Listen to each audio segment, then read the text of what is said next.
Kanë përfunduar provimet e maturës, por në këndvështrimin e të rinjve, në këndvështrimin e maturantëve, si ishte ky proces, cilat i kishin pikat e forta dhe pikat e dobta, si ishin testet edhe çfarë prisin ata në fakt nga përgjigjet e para të këtyre provimeve. Por ne nuk kemi mjaftuar vetëm me vox pope nga ana e maturantëve, por kemi marrë edhe një analizë nga ish-deputeti i Partisë Demokratike, i cili ka qenë njëkohësisht edhe ish-antar i komisionit medias, gjithashtu edhe të arsimit, i cili ka bërë një analizë të maturës shtetërore se cilat kanë qenë pikat e dobta edhe pikat e forta të maturës. Për më tepër, ndiqni materialin e përgatitur nga Marsilda. Maturantët në të gjithë Shqipërinë u testuan ditën e djeshme në provimin e fundit, atë të lëndës me zgjedhje. Duke qenë një vit me shumë ndryshime, maturantët tregojnë për mikrofonin e 7/5 se cilat kanë qenë problematikat me të cilat janë përballur. Ka shkuar matura këtë vit? Në përgjithësi shumë mirë, me përjashtim të provimit letërsisë, i cili ka qenë pak më i ngarkuar. Në fakt e pjesa e gjuhës që ka patur më shumë ngarkesë, matematika, për shembull, ushtrimet ishin nga situata reale, po prap kishte edhe aty pak eksagjerim. Ngjasonte një deti me nivel. Provimi i letërsisë ka qenë më i vështirë për mendimin tim dhe matematika për letërsia ishte shumë i ngarkuar dhe s'kishim shumë kohë. Do thoj që ishte më i vështirë nga të gjithë të tjerët, për arsye duke krahasuar atë me çelësin e zgjidhjeve që na dolin. Testet ishin të mirë formuluara përveç testit të gjuhës letërsisë. Që vetmja mungesë që kam rezervë lidhet me çelësin e gjuhës dhe letërsisë shqipe, skema vlerësimit, kisha disa rezerva aty. Okej, ishin më të vështira se mesatare se herën e kaluar, se vitet e kaluar, domethënë me sa kemi parë neve.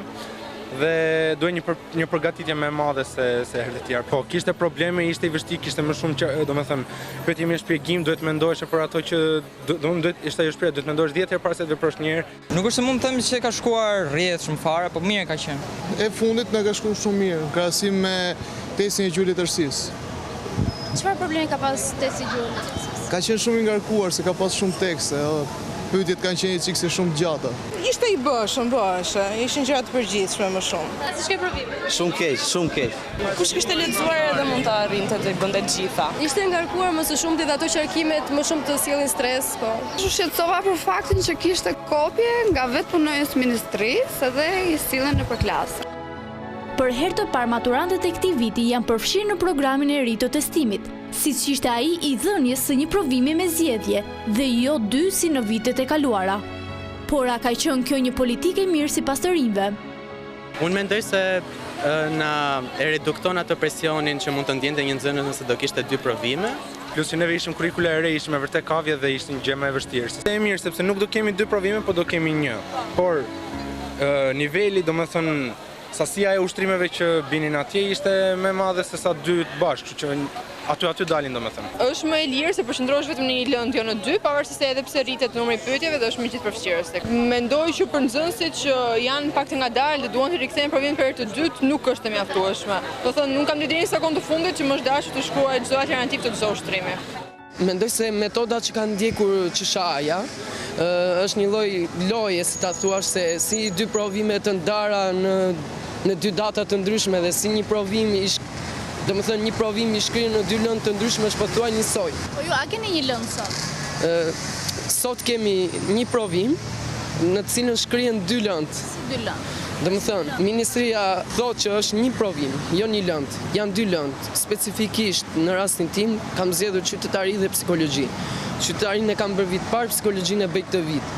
Dhe më është dashur të mësoj të 2 librat për të bërë këtë provim.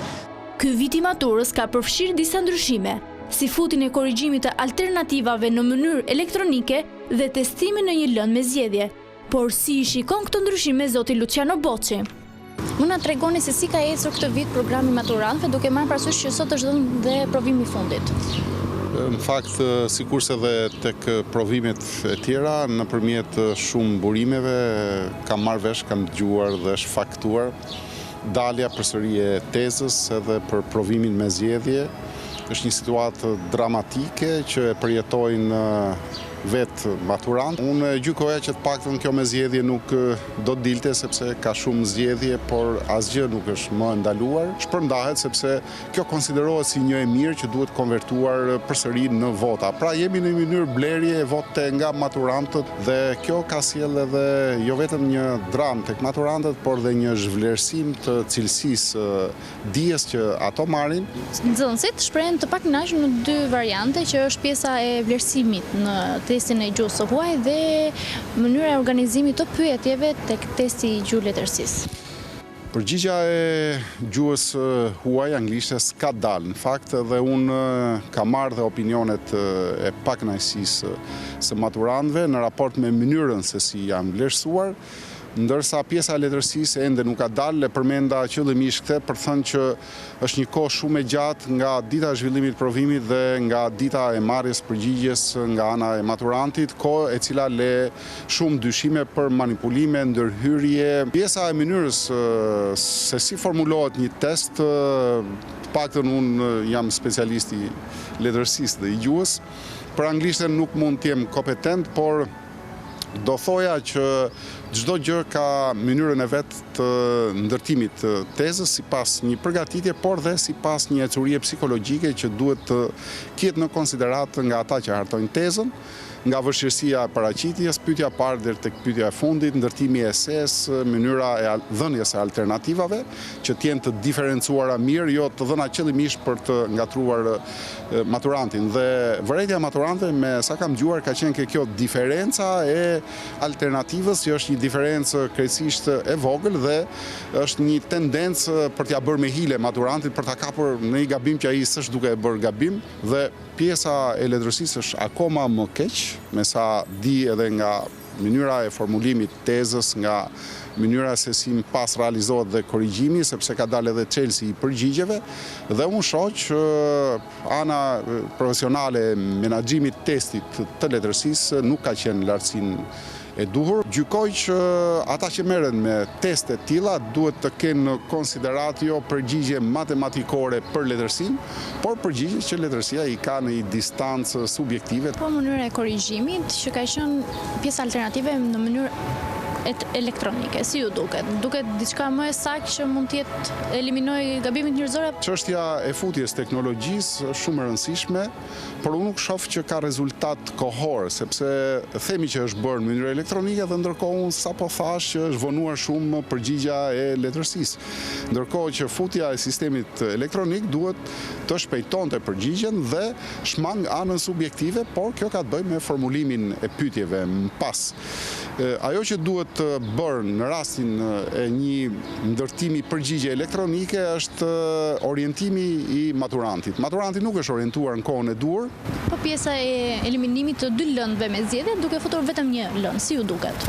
Këtu ka interpretimet ndryshme, në fakt, dhe unë vetë mbi bazën e argumentave do mbroja tezën e ekzistencës së dy lëndëve me zgjedhje.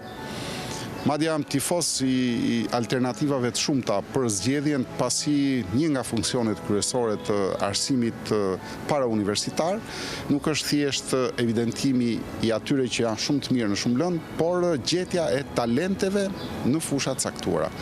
Dhe në qoftë se dia është uniforme, domethënë kurrikula shumë e thjeshtë, e thjeshtëzuar, sepse është bërë dhe e thjeshtëzuar shumë mirë, ka ato efektet e veta pozitive, por ka shumë efekte negative, dhe ndërkohë që ti shmang dhe lëndët me zgjedhje, atëherë kurse si në një brez caktuar ne nuk marrim vesh se cili është talenti i fëmijës tim, cili është... Maturanti përballet me një ndryshim të ri, duke filluar që vjet që ishte eliminimi i 6 lëndëve në 3 lëndë në 6 orë, dhe këtë vit që është eliminimi i 2 lëndëve me zgjedhje. Si u duken këto ndryshimet çdo vit?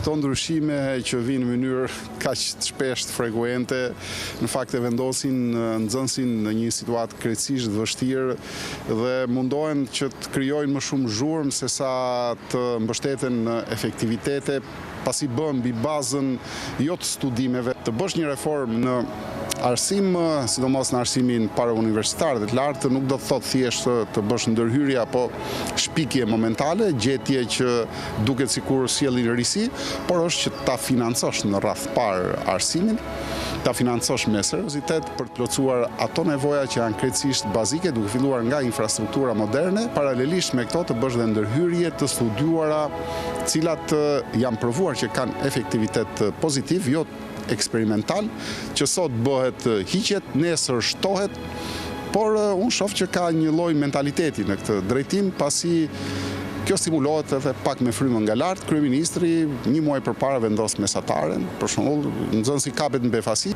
Zoti Boçi, ju falenderoj shumë për gjitha informacionet që ndat me ne. Faleminderit dhe ju. Për të parë më shumë video të programit tonë, regjistroni tani në YouTube.